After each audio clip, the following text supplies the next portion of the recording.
Hey students, it's a snow day. But we didn't want to go for so long without doing math. So I am going to teach you guys a new concept today. And that is called a function. And I'm drawing a cool little picture. This is supposed to be a machine.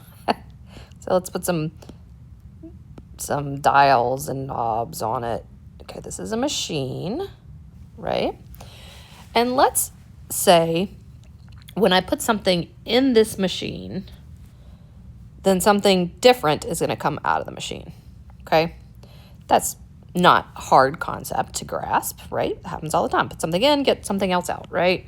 Okay, so let's say I put the number 2 in,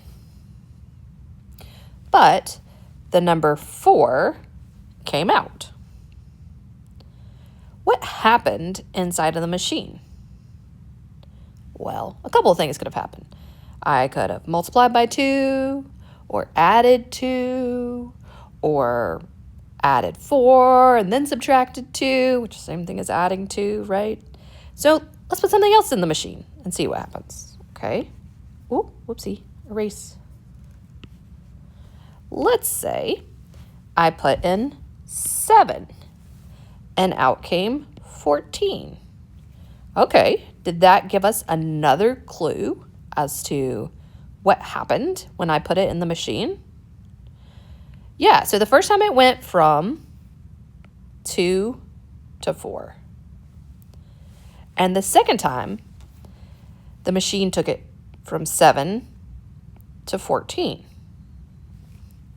What would be the rule so that we could describe how the machine is working? Well, if you look at it, you're like, oh, okay, let's do one more just to make sure. Let's put in 10, okay? So I'll put 10 into the machine. What do you think's going to come out? Well, I don't know what you said, but the answer is 20. So I put in 10, and I got out 20. Now do I see a pattern? What's happening every time I put something into the machine? Well, every time I put something into the machine, it's doubling, right? Or in math, we say it is multiplying by 2, right? Or actually, let's use our algebra symbol instead of our old math symbol. We're multiplying by 2. So the machine is multiplying by 2. Well, we do this a lot in algebra and pre-algebra. And it's called a function. So this machine would be called a function machine, okay? But what instead we do is we label what we put in as X and what we get out as Y, okay? So when I put a 2 in, I get out a 4. When I put a 7 in, I get out a 14. When I put a 10 in, I get out a 20. So what am I doing? Mathematically, we would say I am multiplying 2 times X to get Y, okay? Now, mathematicians usually write it with Y first. So we're going to write it this way. Y equals 2X. Mathematicians call this a function. And specifically, this type of function is called a linear function. Linear functions are really the only kind of function that we're going to deal with in pre-algebra. When you move on to algebra, you'll learn about exponential functions and other kinds of functions. But in pre-algebra, we're only really going to use linear functions. Okay, so let's make it a little bit harder. Let's draw our function machine again. And believe it or not, you don't actually have to draw this machine every time. I just think it helps you understand that we're putting in one thing and getting out another, okay? So let's draw our buttons. Boop, boop, boop, boop, boop, boop, boop, boop, boop. All right, let's say we're putting in, let's put in the number 3. And we get out the number 10. Okay, so we put in 3, and we got out 10. Remember I said that what we put in, we call our x value. Come on, friend. And what we get out, we call our y value. Okay? So I put in 3, and I got out 10. All right. Well, that could be several different things. Let's put in something else. Let's say we put in 7, and we got out 14.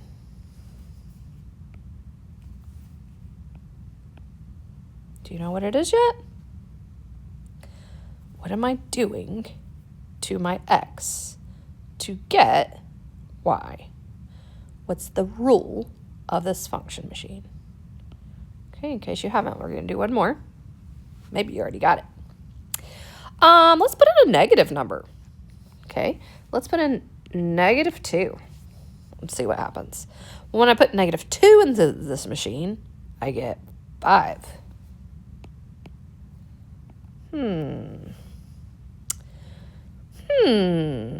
What did I do every single time to the x? I'll let you think about it for a minute. What is happening to go from 3 to 10, 7 to 14, and -2 to 5?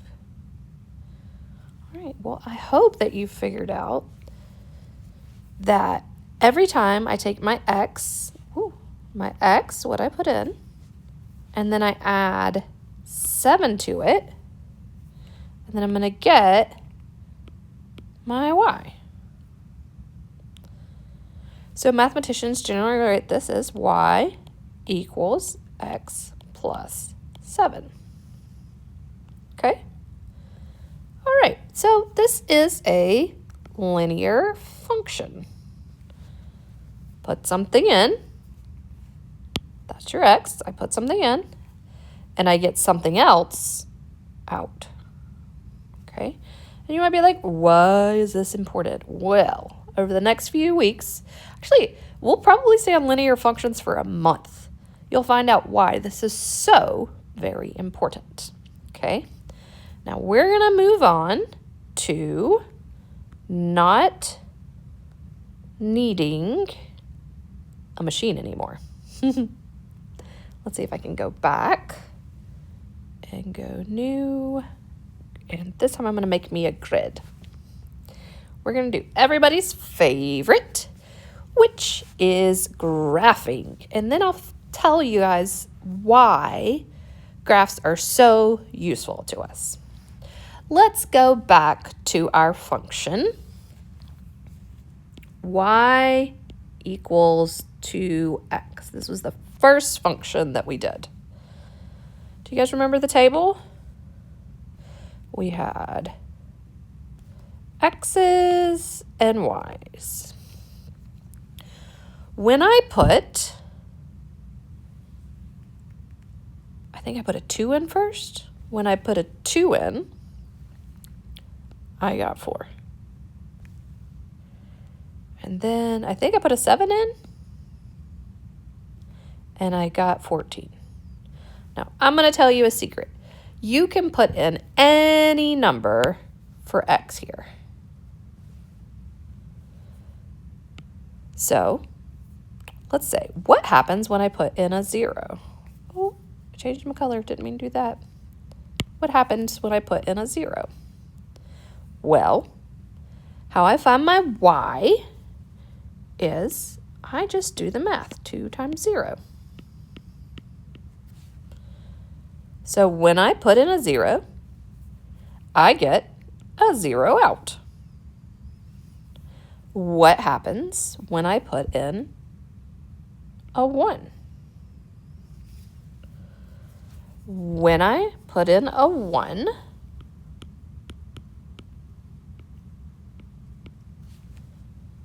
I get 2 out. All right. Now, you may be like, how is this going to translate into a graph? Excellent question. I love it. Okay, how does it translate into a graph? Look, we have X and Y coordinates up here. Each of these is simply a point on my graph. So this first point would be 2, 4. What in the world? Let's try again. 4. This second point would be 7, 14. My graph paper is probably not big enough to graph that one. That one may not end up on the graph. This point is 0, 0. And this point is 1, 2. All right, well, let's make a graph. Oh, love that. I'm here for that. I'm going to make this graph. I know in class we did one with all 4 quadrants, but I know that in this one, all my answers are positive. I could have put some negative ones in there, but I didn't. So all of mine are positive. So I'm going to leave this as quadrant 1 up here. I'm going to leave the graph so I mostly just see quadrant 1. Okay. All right. Let's start with this point here, 2, 4. Okay. I'm going to go over 2, 1, 2, and then I'm going to go up 4, 1, 2, 3, 4. I'm going to put a dot right there. Okay. Oh, that's not what I meant to do. Here we go. Okay.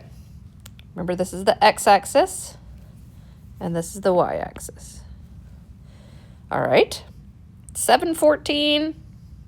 Do I have 14 here? 1, 2, 3, 4, 5, 6, 7, 8, 9, 10, 11. No, I don't have 14. Okay, we're going to skip that one for now. Our next point that I'm going to do is 0, 0. Okay, 0, 0 is the origin. It's 0 on the x-axis and 0 on the y-axis. That one's pretty easy, right? And my next one is 1, 2. So I'm going to go over 1 and up 2.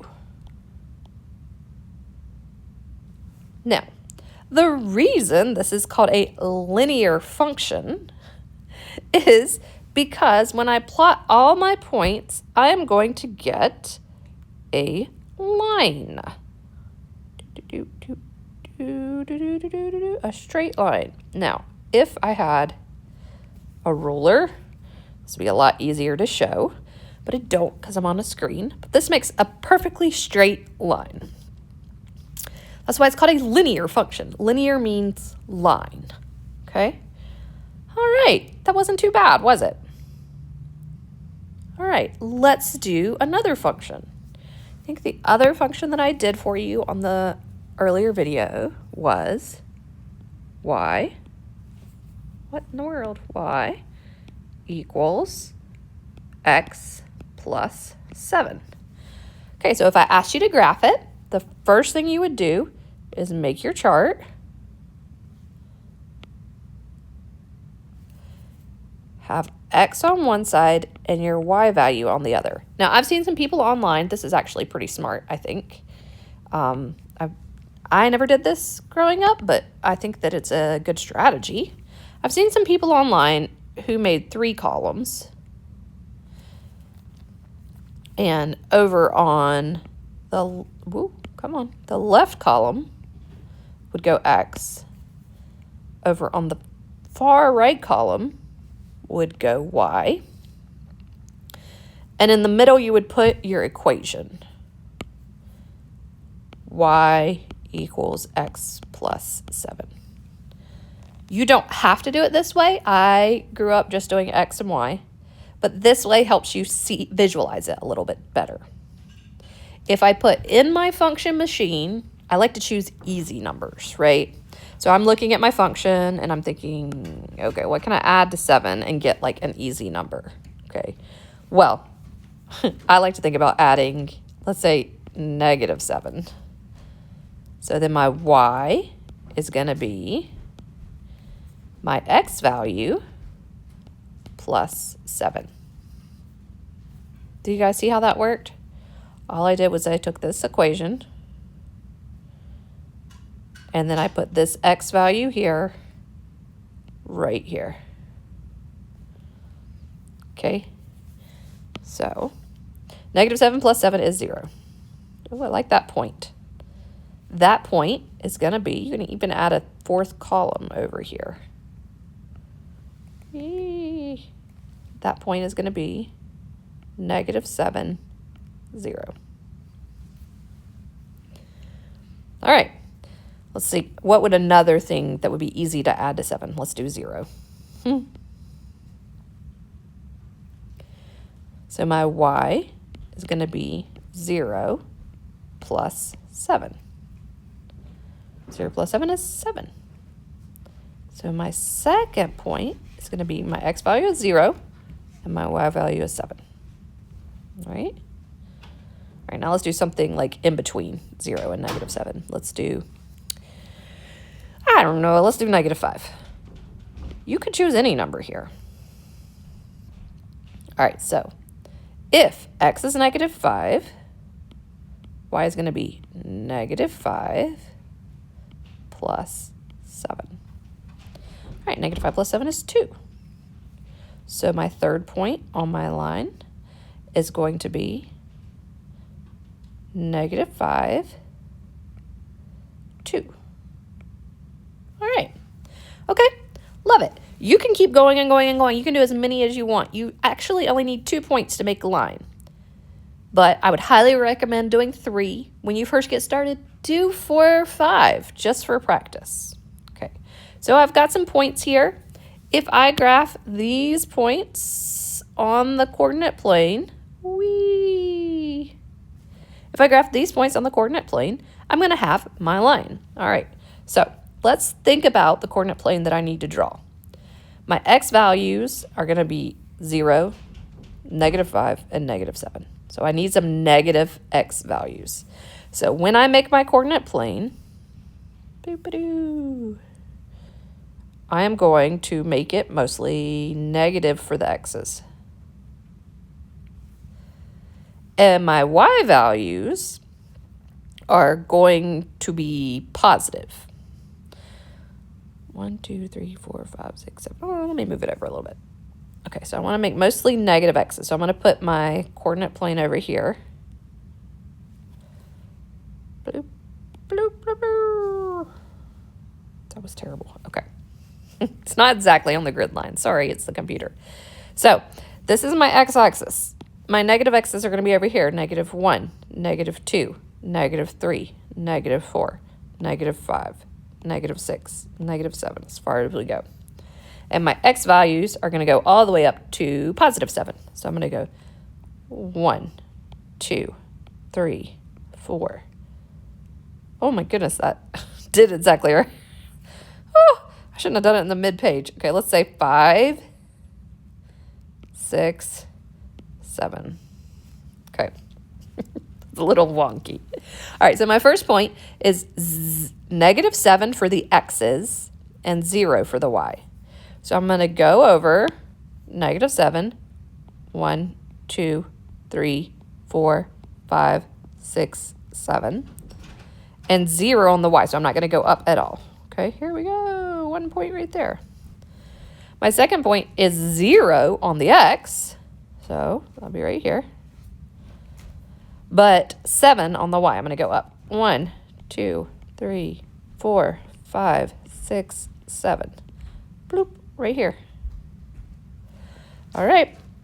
And my final point is -5 on the x. So -1, -2, -3, -4, -5, and 2 on the y-axis. 1, 2.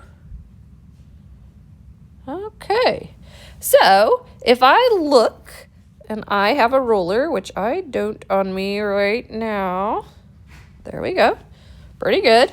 I have a line. If this bottom one were up a little bit, you would see that that's actually a straight line. I don't have a ruler with me on the iPad, so that doesn't work so well. But this is a straight line. It's a linear equation. Now, if you're doing your linear equations that I'm assigning you for tonight, and for some reason, one of your points ends up out here, immediately you should be like, I have done something wrong, because this is not a straight line, right? But that is the premise of the whole first part of the worksheet today. Is it's going to give you an equation. It wants you, any equation you want. It can have fractions in it. It can have decimals in it. Basically, you just put stuff into your function machine. Put it into your function machine, and then what do you get out, right? So what you're going to do is they're going to give you an equation. Let's make a weird one. Let's say y equals 1/2 x minus 12. Okay? It doesn't matter. I can do it the exact same way. I put in an x value. I get out a y value, right? Boop.